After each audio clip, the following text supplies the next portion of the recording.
La fouille de la villa des Alleux s'inscrit dans le cadre de l'extension d'une zone d'activité pour la communauté de communes de Dinan. Elle a mis en évidence une villa gallo-romaine d'environ 1000 m² au sol. Alors une villa se décompose en 3 grands espaces. Il y a tout d'abord la partie résidentielle qui correspond à l'habitation privée du maître, mais aussi d'une partie de ses domestiques. Il y a ensuite ce qu'on appelle la pars rustica qui englobe les écuries, des granges, des étables. Et enfin, il y a l'ensemble des champs dépendant du domaine foncier. Donc la fouille a mis en évidence une villa de 1000 m² au sol et qui est composée de 3 ailes. L'aile sud est sans doute la plus impressionnante et la mieux conservée puisqu'elle comprend toute la partie thermale réservée aux propriétaires, ainsi que juste à côté une salle de réception où il recevait ses invités et ses hôtes de marque, une cuisine et une réserve.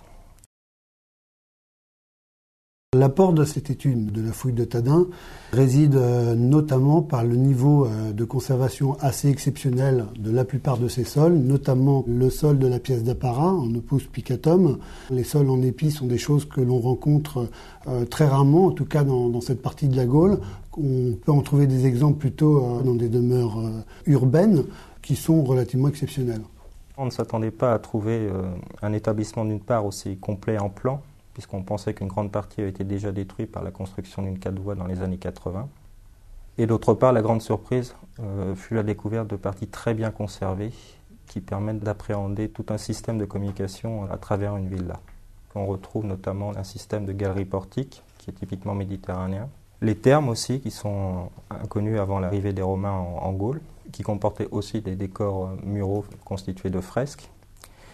Et aussi le fait qu'on a des salles particulières, notamment la salle de réception appelée triclinium, qui implique un circuit et une communication précise entre les différentes pièces et les différentes composantes de ce bâtiment. Le propriétaire était une personne d'abord très riche, puisqu'il faut imaginer qu'on a fouillé qu'une toute petite partie de son domaine, et on ne connaît pas l'ampleur de son domaine foncier en superficie.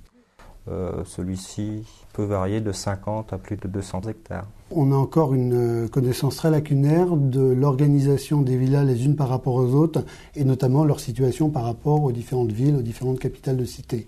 Alors Tadin, à l'époque gallo-romaine, était un port fluvial, et notamment il servait de relais pour la ville de Corcelles, mais aussi on peut imaginer que des productions de la villa des Alleux passaient par Tadin et étaient ensuite envoyées par bateau vers d'autres provinces de l'Empire. Notre connaissance repose sur quelques fouilles, des repérages de certaines villas en prospection aérienne et sur ce qui a pu être écrit, publié au siècle dernier par des sociétés savantes. Et donc Tadin va constituer un nouvel apport à la connaissance et notamment du fait de la bonne conservation des différents vestiges.